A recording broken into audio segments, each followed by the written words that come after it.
Hidup ini ya, sifatnya evolutif, bisa berubah dan ada tujuannya.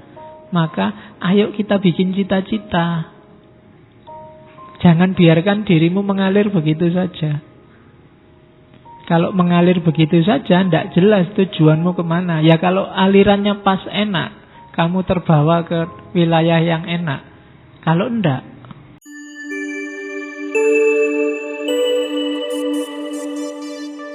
bismillah. Assalamualaikum warahmatullahi wabarakatuh. Bismillahirrahmanirrahim. Alhamdulillahirabbil alamin.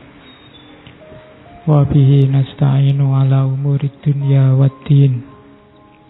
Allahumma shalli wa sallim wa barik ala habibina wa syafi'ina sayyidina wa maulana Muhammadin wa ala alihi wa ashabihi ajma'in. Amma ba'du. Bismillah. Kita lanjutkan ngaji kita setiap malam Kamis. Malam ini kita ketemu lagi dengan Muhammad Iqbal.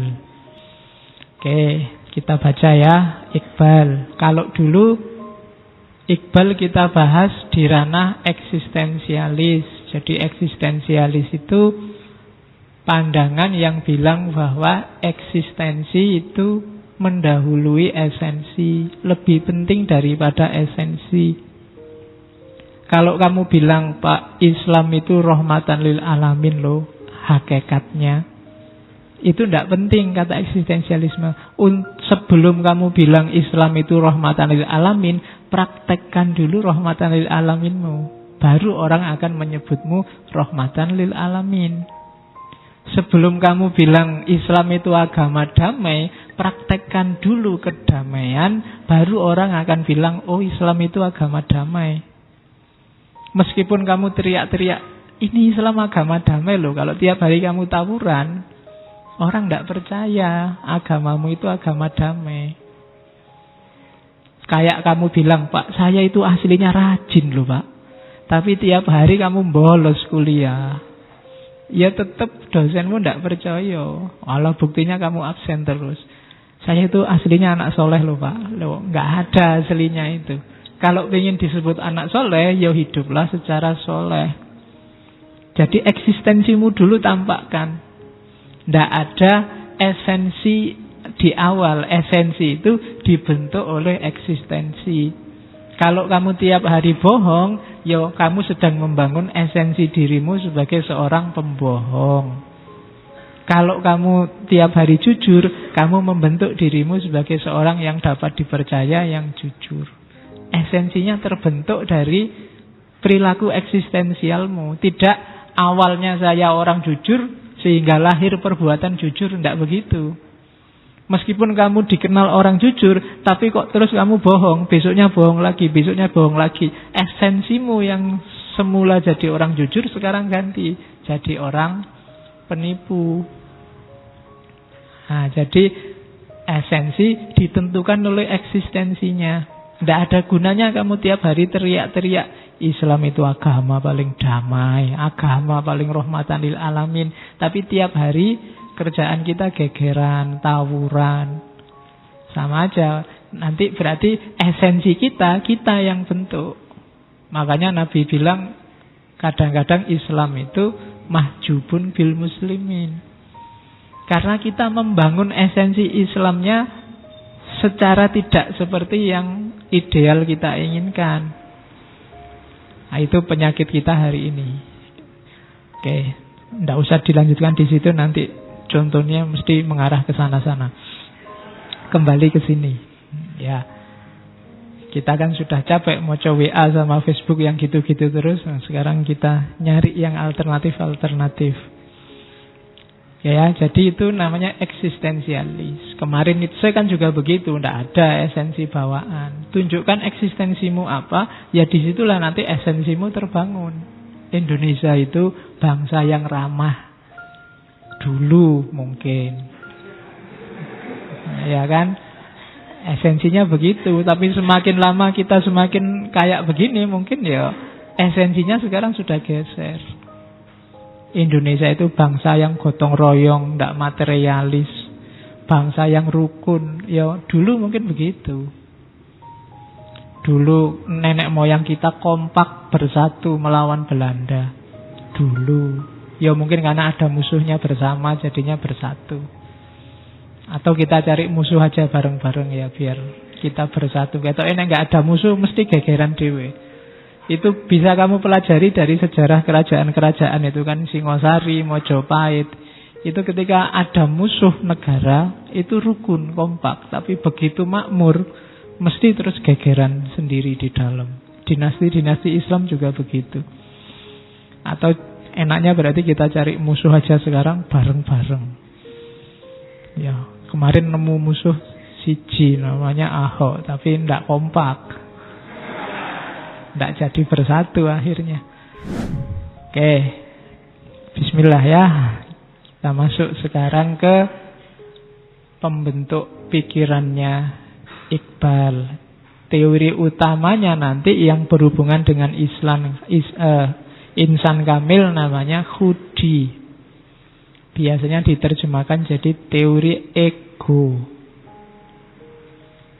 Banyak filosof yang anti ego, apalagi sufi. Justru Iqbal mendorong kita mengedepankan ego. Namanya Khudi. Khudi ini ego kecil. Ego besar namanya Huda. Bukan kuda loh ya. Huda. Makanya ada istilah Huda Gawah. Kalau Huda Gawah itu semoga Tuhan melindungi, semoga Tuhan merestui, semoga Tuhan menyaksikan. Itu bahasa Urdu. Jadi Khudi teori ego. Ini nanti yang jadi basis, yang ego yang sempurna melahirkan insan kamil. Kenapa Iqbal berteori tentang ego? Karena ada 5 sebab, ada 5 faktor. Yang pertama jelas kondisi sosial politik India. Zaman Iqbal hidup. Iqbal itu lahir 1877. Meninggal 1938. Jadi, nanti Pakistan itu merdeka 1947, 15 Agustus. Jadi Iqbal ini termasuk pendirinya Pakistan, tapi Pakistan berdiri beliau sudah meninggal. Dia yang menggagas Pakistan misah dari India. Kenapa? Situasi kacau luar biasa. Umat Islam di sana saat itu minoritas dan ditindas oleh Hindu. Meskipun sebelumnya ada imperium besar Kekaisaran Mughal di sana. Terus umat Islam tidak bisa menyalurkan aspirasinya. Maka nanti Iqbal punya gagasan, ini umat Islam nggak bisa menyalurkan aspirasinya, padahal banyak yang punya keinginan neko-neko. Tiap hari terjadi konflik dengan Hindu. Yang tewas tidak terhitung. Akhirnya Iqbal punya kesudahlah, daripada tawuran terus dibagi aja deh. Yang Islam-Islam ngumpul, yang Hindu-Hindu dikumpulkan jadi satu. Dari situ nanti lahir Pakistan karena disetujui oleh Inggris. Yang kemudian terjadi perang berkepanjangan sampai hari ini. Perang itu terjadi karena nanti ada beberapa wilayah yang harusnya masuk Pakistan kayak Kashmir, tapi banyak orang-orang di Kashmir itu maunya tetap gabung sama India. Itu kayak Indonesia dulu kasusnya Timur-Timur. Dan itu sampai hari ini masih perang, tidak ada selesainya. Banyak pejabat termasuk presiden yang terbunuh. Termasuk terakhir yang kita ngalami yang Benazir Bhutto itu. Jadi kondisi kacau. Jadi Kalau dari Hindu ada Gandhi, kalau dari Islam ada Iqbal. Cuma Gandhi gagasannya beda. Gandhi ini yang hidup mati NKRI. Ya, Negara Kesatuan Republik India. Ya, tidak boleh dipisah-pisah, harus India tetap bersatu. Cuma Iqbal melihatnya tidak mungkin. Kalau dibiarkan bersatu, ini tawuran terus. Defisitnya terlalu besar. Jadi, ya semoga kita nggak nyampe ke titik itu. Titik ketika sudah tidak bisa kompromi lagi. Kalau dibiarkan terus-menerus, korban berjatuhan tidak ada habisnya. Akhirnya ya terjadilah Pakistan dan India. Yang Pakistan nanti juga pecah lagi jadi Bangladesh. Jadi Bangladesh ini dari suku Bengal yang pinginnya misah dan sukses mengalahkan Pakistan padahal kecil karena didukung India. India kan ya tidak terlalu senang sama Pakistan. Ada yang berontak, dia senang-senang aja bantu. Akhirnya lahirlah Bangladesh. Dan yang sampai hari ini masih chaos situasinya. Nah, itu kondisi ini nanti yang bikin prihatin Iqbal antara lain. Jadi situasi sosial politik. Kalau orang pinter, ada situasi kacau, melahirkan teori-teori bagus dan bermanfaat. Kalian juga harus begitu. Sebagai intelektual, kalau ada situasi-situasi yang khas, kacau, bolehlah melahirkan teori-teori. Jangan cuma nge-share WA. Nah, kamu selama ini kan cuma nge-share WA. Coba dipelajari konstruksi persoalannya. Bikin-bikinlah tulisan tentang itu atau yang mengarah ke situ. Teori kan banyak, tinggal kamu pakai. Lahirkan tulisan di jurnal-jurnal ilmiah tentang situasi kita hari ini. Itu nanti monumental. Bisa sampai besok-besok dibaca orang. Kalau kamu cuma nge-share WA, entah itu dari siapa kamu bagi, ya namamu tidak akan tercatat dalam sejarah perseteruan antara FPI dan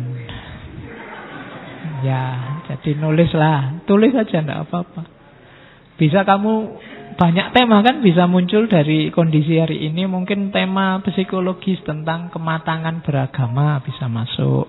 Mungkin tema politik ketika agama senggolan sama politik. Mungkin tentang bagaimana agama itu memang ranahnya emosi dan seterusnya. Teori banyak, tinggal kamu pakai, masukkan sama kasus hari ini, jadilah dia tulisan. Kalau aktual kan sebelum dia masuk ke jurnal ilmiah, masukkan dulu ke Jawa Pos apa Kompas apa KR kan lumayan. Kalau ditolak ya masukkan di blogmu sendiri-sendiri kan lumayan. Yang penting nulis, berkarya kan begitu. Nah, kayak Iqbal ini situasi chaos di negaranya melahirkan konsep-konsep besar, teori-teori besar yang nanti dipakai oleh para penerusnya untuk mendirikan negara namanya Pakistan. Yang kedua, zaman itu ini kan sedang dijajah Inggris. Umat Islam yang terkolonisasi ini juga bikin keprihatinannya Iqbal. Islam itu dari puncak peradaban dunia merosot luar biasa jatuhnya. Karena dijajah, dieksploitasi habis-habisan. 90% negara-negara yang dijajah di awal-awal abad 19 itu ya populasinya Muslim. Ada apa dengan umat Islam? Itu yang jadi concernnya Iqbal.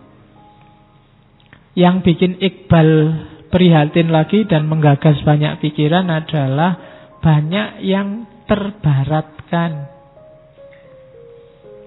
Bukan berarti barat itu jelek, tapi banyak yang blind imitation, niru-niru barat, cok. Tidak punya jati diri. Jadi kehilangan identitas. Ya banyaklah contohnya. Banyak orang yang fotokopi aja. Orang barat pakai apa, sini juga pakai. Begitu pakai kayak barat, dianggap sudah modern. Nah itu blind imitation namanya. Niru tapi buta. Kalau bahasa Jawanya taklid buta. Jadi ikut-ikutan gak ngerti alasannya apa. Kenapa kok kamu dari Android ganti iPhone? Nah, kelihatannya kok keren. Orang barat itu banyak yang pakai itu. Itu namanya blind imitation. Gak ngerti alasannya. Wong internetan gak bisa, ngirim SMS saja masih gradul-gradul, HP-nya pakai yang terbaru. Kenapa? Yang lain pakai itu. Itu blind imitation. Niru tapi gak ngerti alasannya. Jokowi sekedar pakai jaket bomber gitu aja kan, terus ribut semua pengen beli jaket yang sama. Itu blind imitation. Jokowi dipinjemi anaknya, kebetulan punyanya itu. Loh ya kan kebetulan punyanya itu, terus ditiru. Gitu terus kamu lihat, wah kalau pakai jaket itu mungkin aku dianggap kayak Jokowi, mungkin gitu yang. Itu blind imitation. Nggak ngerti kamu pakai itu alasannya apa, niru itu alasannya apa. Zaman itu banyak yang niru barat. Apapun yang terjadi, blind imitation itu di mata Iqbal jelek, karena itu menunjukkan lenyapnya individualitas. Apakah itu barat, apakah itu Arab, apakah itu apalagi lah yang sering dikiblati orang. Itu menunjukkan kehilangan identitas. Kemudian dua yang terakhir ini mirip. Fatalist thinking sama wahdatul wujud. Ini mengkritik tradisi sufi, tradisi kalam yang cenderung melenyapkan individu. Tradisi kalam yang jabariyah itu kan kita tidak ada hak apa-apa, kita tidak punya daya apa-apa. Hidup ini sudah takdirnya Allah 100%. Itu fatalis. Ada lagi gaya sufi yang wahdatul wujud itu. Kita itu tidak ada, yang ada hanya Allah. Kan ada yang kayak gitu. Wong Allah itu menciptakan kita biar kita ada, terus menyembah dia, mengabdi padanya. Tapi katanya kelompok ini, katanya Iqbal, malah kita dianggap tidak ada. Harusnya ya kita tetap ada, dengan tugas mendekati, mengabdi pada Allah. Lah kalau kita nggak ada, semuanya serba Allah, ya hidup ini tidak jalan dong, tidak fungsional dong. Wong semuanya Allah, semuanya ada skenarionya. Ngapain kita dikasih akal, ngapain kita disuruh aktif ijtihad dan lain-lain. Ini menggejala di dunia Islam. Ketika Islam kalah, itu kecenderungannya tradisi sufinya subur. Dalam Cermatang Iqbal, satu di antara dua. Kalau enggak tradisi sufinya subur, tradisi fikih yang kaku yang hidup. Itu ciri-ciri orang kalah. Karena kalau sudah kalah kan terus, kalau di sufi kan, alah hidup ini cuma sementara, tidak hakiki. Hidup ini penjara bagi kita umat Islam. Jadi itu gaya sufi. Kalau gaya fikih yang kaku, jangan percaya dengan kebaikan, dengan kemajuan barat, kemajuan di luar itu semua tipuan. Kitalah yang paling benar, yang paling baik. Meskipun ditunjukkan banyak bukti bahwa kita mundur, ndak, itu sebenarnya bukan mundur. Barat itu majunya semu. Nah, itu enggak terima kalau ada yang lain maju. Cara berpikirnya kaku. Nah, ini gejala di kita. Oke, 5 hal ini nanti yang membentuk pikiran-pikirannya Iqbal. Cuma kita tidak akan bahas semua. Kita fokuskan ke insan kamilnya. Yang pertama tadi, dia mengkritik esensialisme. Tidak ada esensi itu. Kita yang bikin. Hidup ini ya, sifatnya evolutif. Bisa berubah dan ada tujuannya. Maka ayo kita bikin cita-cita. Jangan biarkan dirimu mengalir begitu saja. Kalau mengalir begitu saja, tidak jelas tujuanmu kemana. Ya kalau alirannya pas enak, kamu terbawa ke wilayah yang enak. Kalau enggak, susah. Kalau kamu kebawa arusnya masuk ke tempat pemandian umum perempuan enak. Tapi kalau arusnya pas masuk ke orang-orang yang bikin WC di belakang rumah itu, ya susah kamu nanti. Jangan dibiarkan. Katanya Iqbal, loh, kenapa? Karena hidup ini bisa berubah dan bertujuan. Karena bertujuan, ya tetapkan tujuanmu. Pinginmu apa? Kamu harus jelas. Jangan pasrah pada takdir. Kitalah yang bikin nasib sendiri. Itu maunya Iqbal. Tidak usah esensi-esensian lah. Saya ini aslinya, Pak. Orang biasa kan gitu. Saya ini aslinya keras, Pak. Tidak usah ngomong asli-aslian. Kamu pingin apa? Pingin membangun dirimu jadi apa? Ya maklum, Pak, saya orang Jawa. Orang Jawa itu kan cenderung santai. Loh, kalau kamu nggak nyaman dengan santaimu, bentuk dirimu yang nggak santai. Bisa. Jadi maunya Iqbal itu. Kita adalah makernya. Maker of his own destiny. Kitalah yang menentukan takdir kita sendiri. Kalau tidak percaya, yuk coba hidupmu itu. Sekarang aja haus misalnya. Ini saya bisa tetap haus, bisa hausnya hilang. Tergantung saya mau minum teh ini apa enggak. Kalau tak minum berarti hausku hilang. Kalau enggak, ya tetap haus. Berarti yang menentukan saya tetap haus apa enggak, ya aku. Dan memang mekanisme hidup kita oleh Allah diatur begitu. Jadi kita punya daya untuk milih nasib kita sendiri. Nah, sekarang tak atur.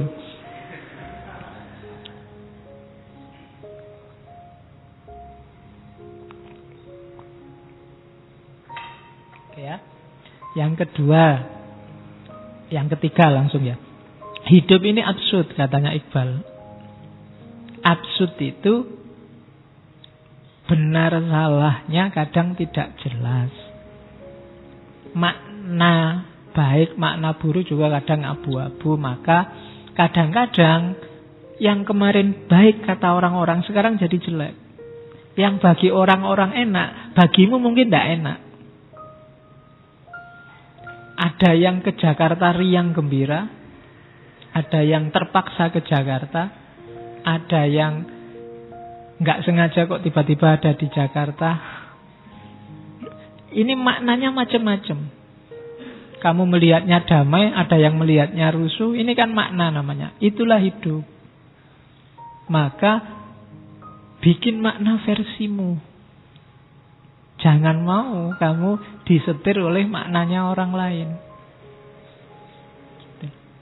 Jangankan yang baik buruk, kadang cakep dan tidak cakep aja kan ya macam-macam. Bagimu mungkin yang kayak gitu itu cakep. Ada yang suka yang kulitnya putih, ada yang nggak suka Pak, terlalu putih, jelek, pucat, yang agak-agak anu dikit. Ada yang saya suka yang hitam banget Pak, itu sip itu. Ada yang lo itu kan makna yang kamu bikin. Cantik yang sejati kayak apa ya susah. Kamu bilang kan banyak yang ngomong Cleopatra Pak zaman dulu cakep. Kalau kamu lihat deskripsinya Cleopatra dari narasi-narasi yang ada itu jelek. Dia agak gendut, perutnya agak melebar, kemudian lambenya agak kandel, bibirnya agak tebal. Itu kalau hari ini mungkin menurut saya kategorinya jelek. Kamu lihat patungnya Ken Dedes. Itu katanya paling cantik zaman itu. Kalau kamu lihat, tidak ada apa-apanya. Sama cantik versimu sekarang loh. Tapi mungkin orang zaman dulu lihat cantik versimu sekarang, mereka juga kayak gitu kok cantik. Ya kan? Kamu lihat perempuan langsing, itu kamu anggap, oh itu bagus Pak, seksi. Tapi bagi yang orang zaman dulu mungkin standar seksi bukan yang gitu, yang justru yang agak gendut sedikit itu. Ya kan, kayak di India itu patung-patung kesuburan kan agak gendut dikit. Karena perempuan yang agak gendut itu konotasinya subur daripada yang kering, kerempeng. Loh ya, logikanya begitu. Jadi makna cantik tidak cantik ternyata situasional. Siapa yang memaknai kapan dan di mana. Ya kalau sama ya susah kan, nanti semua nyari yang cantik kayak gitu, yang cantik kayak gini nggak ada yang milih. Ya kan? Itu bikin putus asa yang merasa ndak cakep. Buktinya kan ndak. Kadang-kadang yang jelek nikah duluan, yang cakep ndak laku-laku. Bisa kayak gitu kenapa? Ini urusannya makna. Mungkin karena yang ndak cakep kan pasrah, sementing ono ayolah gitu. Sementara yang cakep kesuwen milih. Oke, jadi dia mengkritik esensialisme.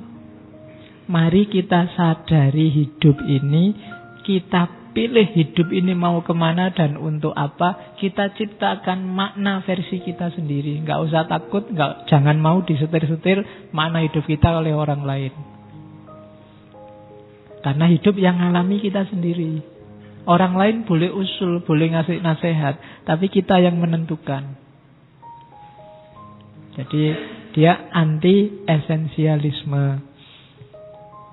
Yang kedua dia mengkritik, dia sufi loh ya, cuma dia mengkritik sufi yang panteistik. Sufi yang meniadakan diri sendiri, melenyapkan diri sendiri. Katanya Iqbal, itu pengaruhnya Helenisme, pengaruhnya tradisi Persia kuno. Islam tidak begitu, katanya Iqbal. Islam itu jati dirimu dituntut eksis karena kamu punya tugas sebagai hamba Allah dan sebagai khalifahnya. Lah kalau kamu hilang, yang menjalankan perintahnya Allah itu siapa? Dia mengkritik wahdatul wujud, dia mengkritik ittihad, dia mengkritik hulul. Kenapa? Karena gaya-gaya ini melenyapkan manusia sebagai individu. Manusianya malah jadi Tuhan. Itu kan Tuhannya bingung. Loh, aku menciptakan manusia untuk nyembah aku, saya kira semua ngaku jadi Tuhan ini. Sumpah Gusti Allah. Disuruh jadi manusia kok malah jadi Tuhan. Nah, jadi Iqbal mengkritik, ya sufi lah, kita jadi orang soleh, mengabdikan hidup untuk Allah sebagai khalifahnya, tapi tidak melenyapkan individualitas. Tetap kita harus punya jati diri sebagai manusia. Tidak jadi Tuhan, tidak jadi malaikat, apalagi jadi setan, apalagi jadi binatang, apalagi lebih rendah daripada binatang. Kan ada yang semacam itu. Jadi dia yang kedua, dia mengkritik panteisme setelah dia mengkritik esensialisme. Oke. Terus itu ya, berawal dari dua kritik itu dia mulai membangun teori tentang ego. Cuma diawali dari asumsi manusia itu tidak cuma aktus tapi juga potensia. Ini yang saya bilang tadi, kamu jangan nyerah, jangan pasrah begitu saja dengan kondisimu. Kenapa? Dalam diri manusia itu ada jutaan potensi. Terserah kamu pingin menampilkan yang apa. Kamu pingin jadi orang putus asa bisa, pingin jadi orang optimis juga bisa. Kamu pingin jadi apa saja bisa, memungkinkan. Kamu pingin jadi jahat luar biasa mungkin, jadi baik luar biasa juga mungkin. Bangun dirimu, konstruk dirimu sesuai keinginanmu. Nggak usah mikir apa ya bisa, pasti bisa. Semua yang di sini itu kan bisa. Saya pingin jadi presiden, apa susah sih jadi presiden? Wong pembantunya banyak, butuh apa-apa tinggal tanya. Bisa pasti kamu. Jadi kiai apa nek gampang. Kamu tinggal iso ngaji sidik, iso ngomong dikit-dikit gini, latihan persuasi dikit, itu kamu tinggal bikin jargon-jargon yang bagus, tinggal bikin jamaah gitu kan, semua mau. Terus iya kan? Nggak susah. Bahkan nggak harus capek-capek mondok berapa puluh tahun. Cukup kamu bisa baca Quran terjemahan, dikit-dikit baca terjemahan Riyadhus Shalihin apa Bukhari Muslim, Setiap kali tampil kamu hafalkan 1-2 ayat, orang sudah bisa nyebut kamu ustadz dan kamu dicium tanganmu. Lu bisa toh. Apa sih yang tidak bisa manusia itu? Kalau kamu niat. Itu namanya apa? Dalam dirimu ada potensi ya. Kalau orang sufi menyebutnya, kita ini mikrokosmos loh. Segala yang ada di kosmos itu ada dalam diri kita. Kamu mau mengaktualkan yang mana wis? Itu katanya Iqbal. Jadi ya memang benar kita itu ada realita, ada aktualita. Tapi jangan lupa ada juga potensia. Maka jangan putus asa, jangan menyerah dengan keadaan. Wah tidak mungkin Pak saya jadi orang sukses. Sampai umur sekian, kuliah tidak selesai-selesai, kaya juga tidak, cakep juga tidak, terus relasi juga tidak punya, teman saya preman kabeh Pak. Terus ya kan realitanya begitu. Tapi kalau kamu mau, banyak yang bisa kamu lakukan untuk keluar dari jeratan aktualita itu. Kamu punya potensi ya. Loh kalau dipikir rasional, di mana India bisa merdeka, Indonesia bisa merdeka? Yang dilawan Belanda, Inggris, yang kuatnya seperti itu. Jepang yang punya harakiri, yang punya pasukan bunuh diri, kamikaze itu yang punya. Indonesia susah melawan. Indonesia senjatanya cuma bambu runcing. Jadi sana senjatanya bom, pakai senjata api. Kamu punya ilmu apa aja, punya jurus silat kayak gimana, mereka nggak susah-susah tinggal ditembak gitu aja selesai. Itu tidak masuk akal. Gimana caranya bisa menang? Tapi kalau mau, banyak potensi yang bisa dipakai, yang bikin kita menang dari mereka. Itu namanya potensi ya. Jangan menyerah. Jalannya masih banyak dan dayamu masih tersedia. Kalau kamu mau dipakai untuk apa saja bisa. Itu aktualita, potensialita. Jadi asumsi pertama ini, pegangilah bahwa kamu bisa jadi apa saja. Kamu sekarang kagumnya sama apa? Sama siapa? Kamu bisa jadi kayak begitu. Kamu pingin jadi kayak Ariel yang iyalah, yang gonta-ganti itu sekarang gampang. Kalau mau, kalau sudah gonta-ganti loh, asal uangmu banyak. Cari uangnya gimana Pak? Lu gampang. Asal kamu mau, jalannya banyak. Banyak yang masih muda-muda sukses loh. Kenapa kok kamu enggak? Ya karena kamu terlalu terlibat oleh aktualitasmu, aktusmu. Kamu enggak melihat potensi di mana-mana. Dalam dirimu yang luar biasa. Itu maunya Iqbal. Jadi yang pertama, ingat-ingatlah bahwa hidup ini yang nyetir kita. Pengen jadi apa saja kita pasti bisa. Asal niat dan sungguh-sungguh. Potensinya pasti ada. Terus asumsi kedua, katanya Iqbal, kenapa Allah menurunkan kita ke muka bumi? Sebenarnya tugasnya dua sih. Satu untuk mengabdi menyembah Allah, yang kedua sebagai khalifah.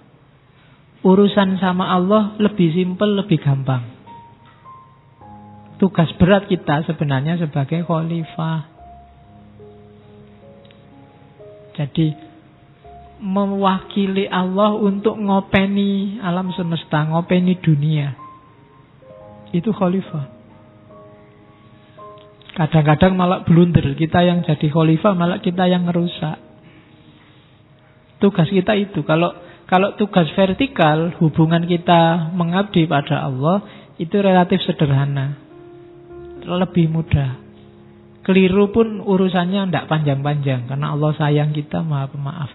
Tapi urusan sebagai khalifah ini yang butuh banyak dimensi. Tidak sekedar ujuk-ujuk kamu ingin memakmurkan dunia. Prasyaratnya banyak. Jadi kamu bebas, kamu punya banyak potensi. Tapi ingat-ingatlah tugas utamamu sebagai khalifah. Itu yang kedua, asumsinya. Yang ketiga, sadarilah kondisimu sebagai Adam. Jadi kita kan sering bilang bahwa kita diturunkan oleh Allah ke bumi itu rugi. Dulu enak-enak di surga, ngapain Adam itu kok mau-maunya makan buah yang tidak penting gara-gara dirayu oleh perempuan namanya Hawa. Kan kita selalu mikirnya begitu. Tidak, katanya Iqbal, ya memang skenarionya Allah gitu. Kita belum jadi manusia sebelum kita diturunkan ke muka bumi. Daung kita ini ada nafsunya, ada hasratnya, ada akalnya. Yang kayak gini-gini ini kan ciri eksistensial manusia. Di surga ini tidak butuh semua. Di surga kamu cuma disuruh seneng-seneng tok. Mikir tidak bisa. Nggak ada enak, nggak enak. Surga itu pokoknya enak tok. Kamu bisa, katanya di surga itu, kalau mengulang perbuatan, tambah lama tambah enak. Makan, sekarang enak. Makan lagi lebih enak dari yang tadi. Makan lagi lebih enak lagi. Gitu juga begitu. Sekarang enak lagi, tambah enak lagi, terus tambah enak lagi. Loh enggak gitu itu apa kamu? Kebalikannya di dunia, kalau di dunia kamu makan sekarang enak. Piring pertama, piring kedua sudah turun derajat enaknya. Piring ketiga apalagi. Piring keempat kamu muntah sudah, nggak enak. Gitu juga begitu. Ya. Ronde pertama enak mungkin, ronde kedua itu capek. Ronde ketiga apalagi, ronde keempat kamu sudah tergeletak. Jadi katanya Iqbal, kita jadi manusia itu justru ketika diturunkan ke muka bumi, bukan ketika kita di surga. Jadi jangan mengutuk dunia, jangan mengutuk turunnya kita ke bumi ini sebagai dosa. Jadi justru begitu kita di bumi, akal kita hidup, insting kita hidup, nafsu kita hidup, ego kita hidup, kemudian kita ada jatah. Wong Allah sejak awal kan sudah ngomong, ini ja'ilun fil ardi khalifah. Adam makan buah apa ndak, tetap nanti kita akan diturunkan ke muka bumi. Skenario-nya memang begitu. Cuma kesadaran ini orang yang sering hilang. Orang sering menyadari hidupnya itu tidak di sini, di bumi. Contohnya para sufi yang kesadarannya ada di langit. Atau orang yang melupakan kesadaran kekinian. Termasuk kelompok yang tadi dikritik, kesadaran imitasi. Itu berarti kan bukan kesadaran kini, kesadaran yang lain, kesadaran di luar sekarang dan di sini, yang dihidupkan sekarang dan di sini. Wong ini negara mana, kayak gimana cuaca hawanya, ya harusnya bajunya seperti apa. Itu kesadaran kekinian, jangan mengimitasi. Ya, saya sering ngomong kan kalau Indonesia cuacanya agak lembab, agak panas, jadi pakai kaos sebenarnya lebih enak. Tidak pakai baju lebih kondusif untuk cuaca Indonesia. Dulu tapi sekarang tidak tahu. Makanya kamu lihat orang-orang zaman dulu kostum-kostum Mojopahit, kostum-kostum patung-patung di candi-candi itu jarang yang pakai baju. Perempuan aja kan terbuka sampai atas. Karena memang mungkin kondisi hawanya yang lembab. Kamu pakai baju sebentar kan sudah basah semua, mulai kiri, kanan, atas, bawah. Karena memang hawa kita lembab. Nah, kadang-kadang kamu kalau hanya mengimitasi kostum di luar keindonesiaan, kadang-kadang ada masalah. Karena memang di sini itu gayanya beda. Nah, itu yang dimaksud oleh Iqbal, kesadaran manusia yang sekarang dan di sini. Bukan kesadaran akhirat, bukan kesadaran di luar sekarang dan di sini. Ini kritik terhadap kajian sebelumnya. Katanya Iqbal kan kajian-kajian kalam, kajian-kajian fikih ini terpisah dari kenyataan real sehari-hari. Di sini bahas apa, dalam kenyataannya yang terjadi apa. Ilmu kalam sibuk membahas besok kita bisa lihat Allah apa enggak. Sementara rakyatnya sedang dijajah, rakyatnya sedang ditindas. Jadi ilmunya enggak nyambung sama kenyataannya. Debat luar biasa tentang mana penistaan, mana bukan. Sementara dalam kenyataannya umat Islam sedang jungkir balik. Ada yang teror, ada yang korupsi, ada yang... Nah, ini dikritik oleh Iqbal. Kesadarannya harus kesadaran kekinian. Problem real, problem konkret. Bukan problem langit. Juga bukan problem di luar diri kita. Nah, itu asumsi ketiga. Jadi yang pertama, potensi kita luar biasa. Mari bikin sejarah kita sendiri. Yang kedua, ingat-ingatlah tugas kita sebagai khalifah.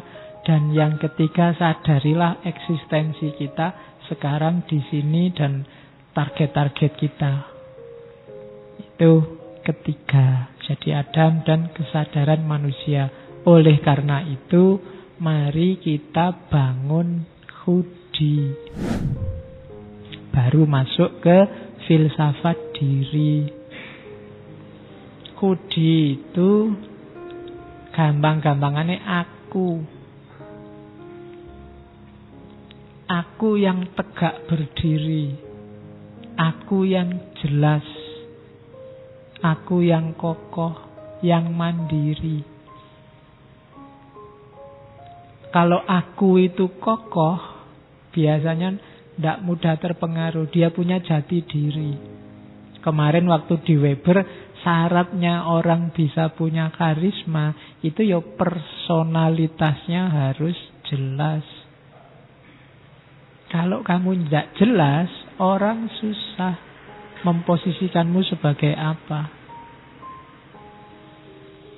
Jadi setiap hal, setiap orang harus menegaskan keakuannya.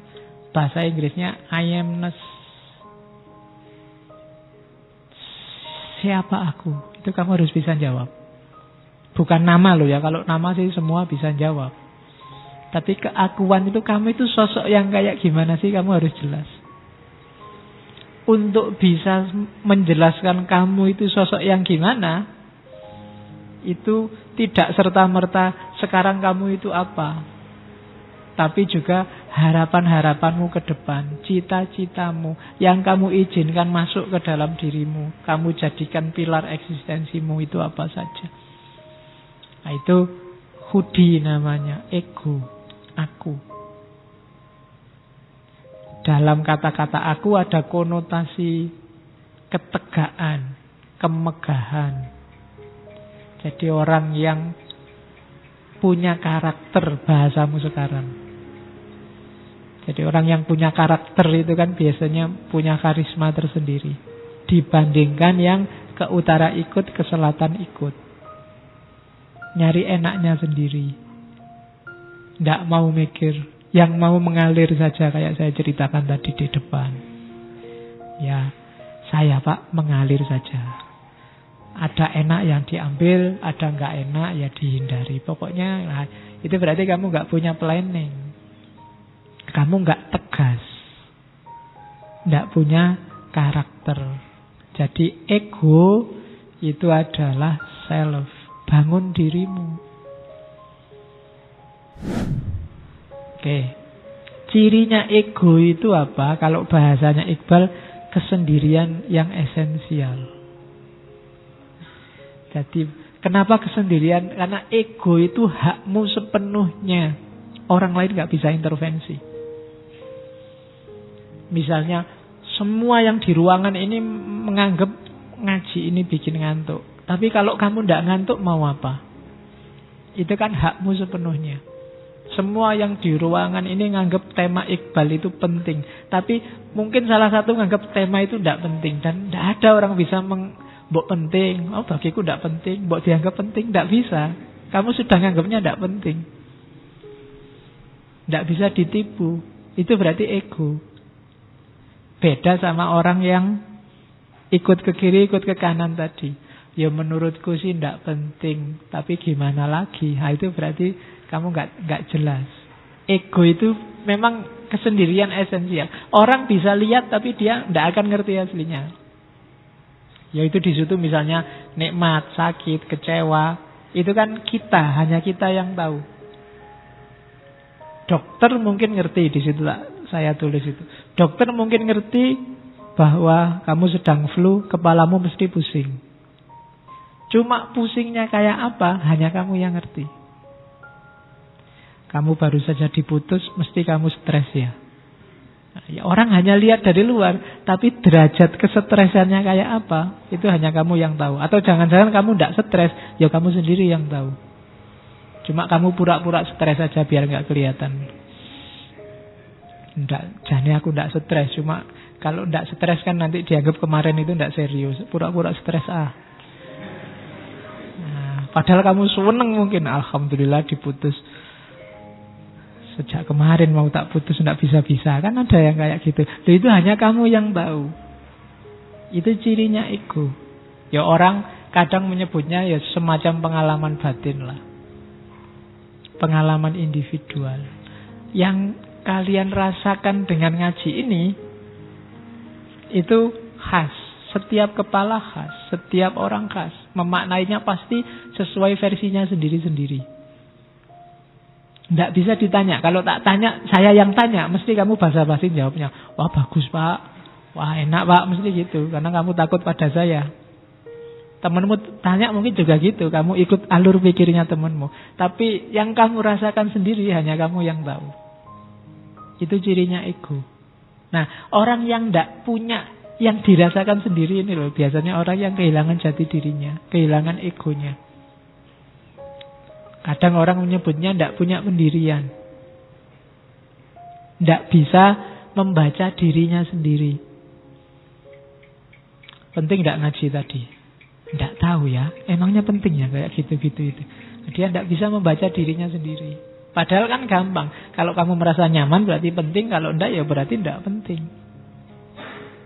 Nah itu ego. Cirinya itu. Oke. Sekarang membangun ego. Untuk membangun ego ada dua modalnya yang paling besar, yaitu kebebasan dan kreativitas. Dan itu yang kecil di bawah itu menunjukkan bahwa dua hal ini jangan khawatir.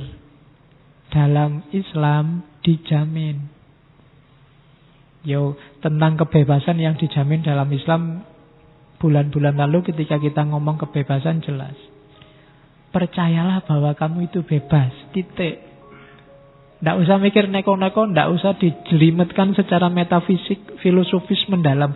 Percayalah kamu bebas. Kalau diperdebatkan, kayak tadi misalnya, ini saya minum ini, bebas pilihanku, apa sebenarnya sudah ditulis di Lauhil Mahfudz.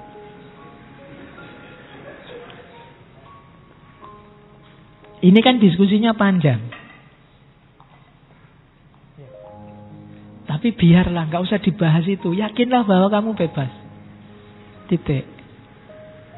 Ya didiskusikan panjang, tapi untuk praksis hidup kita, yakini itu bebas, maka kita bisa kreatif, milih, menentukan nasib kita sendiri. Kalau tidak, nanti kamu dijajah Inggris, dijajah Belanda, dijajah Cina. Tidak pernah ya Cina. Dijajah. Nanti sing senenganin jajah itu. Jerman, Jepang. Kamu nganggap itu sudah tertulis Pak di Lauhil Mahfudz. Fenomena penjajahan itu. Jadi kita terima saja. Siapa yang bisa melawan takdirnya Allah? Ya selesai kalau kamu begitu. Ya kan? Jadi ndak, yakini hidupmu bebas. Bahwa setelah bebas kok kamu kalah, itu urusan lain. Kreatif, bangunlah Pak, saya cita-citanya pingin jadi apalah sesukamu, bikin sendiri. Jangan ikut-ikutan. Syaratnya dua, egomu ndak akan bisa dibangun kalau kamu merasa dirimu ndak bebas. Begitu kamu merasa nggak bebas, kamu buka dirimu untuk diatur orang lain. Ini sumber masalah biasanya. Begitu kamu rela diatur orang lain, ya sudah, jati dirimu hilang. Jadi bebas dan kreatif. Katanya Iqbal, kalau tidak percaya bahwa Islam itu menunjukkan, membolehkan kebebasan, coba dilihat. Di Islam itu ada, di kita kan yakin bahwa risalah sudah berakhir dan kita dibolehkan ijtihad. Ketika ada deklarasi bahwa Nabi Muhammad Rasul Pamungkas, Islam ini adalah risalah terakhir. Ini kan menunjukkan bahwa setelah ini tidak ada wis, kita nggak diatur-atur lagi. Berarti apa? Ya silahkan kamu atur hidupmu sendiri. Setelah ini kita boleh ijtihad. Kalau tidak ditulis di nas, tidak ada di syariat. Itu menunjukkan apa? Kita diizinkan untuk mikir sendiri, menentukan nasib sendiri. Jadi katanya Iqbal, tidak. Kebebasan dan kreativitas tidak bertentangan dengan visinya Islam. Oke. Jadi kreativitas itu bahasa Arabnya bid'ah. Yo, kamu kan tadi tenang-tenang aja saya ngomong kreativitas, kamu iya Pak kita harus kreatif. Begitu tak kasih tahu bahasa Arabnya kamu mengkerut. Bid'ah tuh ternyata, kan mesti gitu. Kalau bid'ah ya ndak boleh Pak, karena kamu mesti gitu. Ndak, katanya Iqbal. Kita sama Allah diizinkan disampaikan oleh Rasul bahwa kita berhak berijtihad.